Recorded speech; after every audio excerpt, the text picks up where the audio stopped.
So the purpose of life is to be at one with the source of life, which is never ending. Once I know life doesn't end and my life is not separate from that, then لا خوف عليهم ولا هم يحزنون. It goes. Whatever it came, it's not my business. My business was to be in total obsessive adoration. And occasionally I'm given a little bit of a respite of a bit of a distraction, enjoyable distraction. Plow the field, cut the flowers, do this, open the thing, make a fire. How wonderful. Because especially earlier on, for people who begin to realize, accepting the truth that they are not who they think they are, is too heavy. So they quickly go to sleep. I'm sure you notice it when the people come to you. After a little while, they want to rest, they want to sleep. Yes. It's too much, you see. So they go to sleep. Come back after a week. It is because the neuron connectedness has taken its own trend, its own shape, its own permutation. So now you're suddenly trying to show that no, all of that was fine for where you were as a 5-year-old, not now. So it's too much. So they need to rest for them to do housekeeping in a nervous sense, in a neuron sense, to reorder it. And then slowly by slowly, that's the order. The order is perfect, it's absolute. It comes down to the relative, and they're all connected. Now I have to be also mentally, with my mindset, connected to the fact of it, to the truth of it.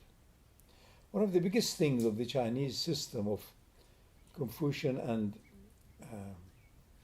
which is Sharia, and the Tao, which is Haqiqah, is that any fact has in it trace of truth. It's an incredible teaching. Any fact, anything that touches you, has in it a spark of truth. And for you to relate it to truth, you have done something very worthwhile. So there is one purpose only, to go to the source, which is beyond cause and effect, beyond purpose or no purpose, beyond anything to do with space or time. And that source, that spark, is in every living entity in slightly different density, intensity, or configuration. So the ant has a life. It's not the same as the rabbit. It's not the same as a horse. It's not the same as a monkey. It's not the same as a human being. It is only the human being, which maybe 100, 200,000 years ago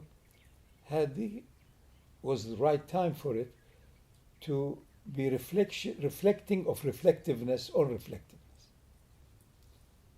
You know, light upon light upon light upon light, like two mirrors facing each other, ad infinitum. So with deep reflectiveness and quietude, you find all of it is ever connected in the zone of what we call, if you like, the quantum field. And so I am living between the two zones. That is ummatan wasata, middle people, as the Buddhists also teach all the time. Middle people between space and time, all the time, beginning and end, night and day, every day, every moment, sun. And there are thousands of ways I'm reminded of it. The cycles in that zone, and yet there is another zone that is not within space and time, and it has a perfection that does not even enter the definition of my perfection. It is the divine zone.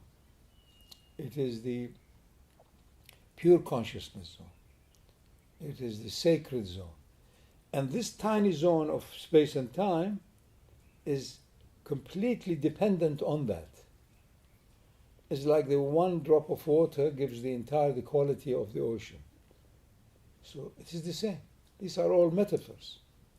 Physics, chemistry, biology, they're all metaphors to show that we are earthly, heavenly, celestial, terrestrial. So, and all of the other metaphors we have in the sacred books are that.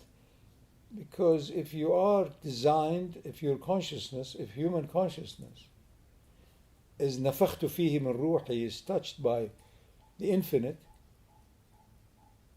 and if there is this intermediate stage of intellect or reason or mind that connects the earthly limitations with the heavenly limitlessness, then you need to be given first the pattern that you want the infinite, nothing will be enough.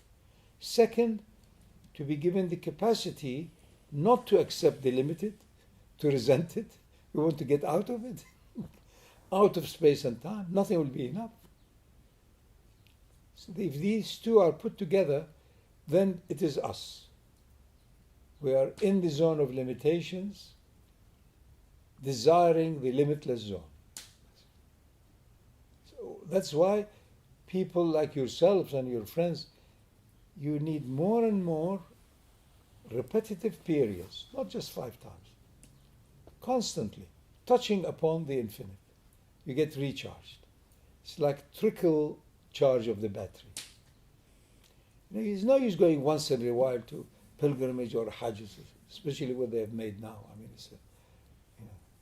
you need to recover after 5 years, but you need that trickle charge of the infinite. So you deal with the finite and you put up with it. So your child, your brother, whoever cries, says, yes, I'll do the same thing if I were you. But thank God I'm not in the same state that you. I am in touch with another zone that recharges me. All of this is a phantom, it's fantasy. But it's a good fantasy because it's touched by the divine. So I don't denounce it. I don't denounce the earth. I denounce my stupidity of being attached or falling into the trap of acquisition. I can't acquire anything. I don't know how even my nail come about. I mean, I need 10 lifetimes to find that, to contemplate how this semi-hard material comes from the soft skin underneath. And there are a million of other issues. So the whole issue is that think, reflect, and slip into another zone beyond thinking, beyond the mind. Don't denounce the mind. Be weary of using the mind in every situation. You can't. That's why emotions, feelings, love, higher, stop the mind. Leave it aside. اخلعنا عليك. Take off your sandals when you enter the valley of truth or reality. So no denouncing, it is appropriateness. If the mind is all active, you cannot rest, you cannot sleep. And if you can't sleep, then you can't. It's perfect timing. No, it's good, because I can now stoke the fire, you see. That's what it tells me.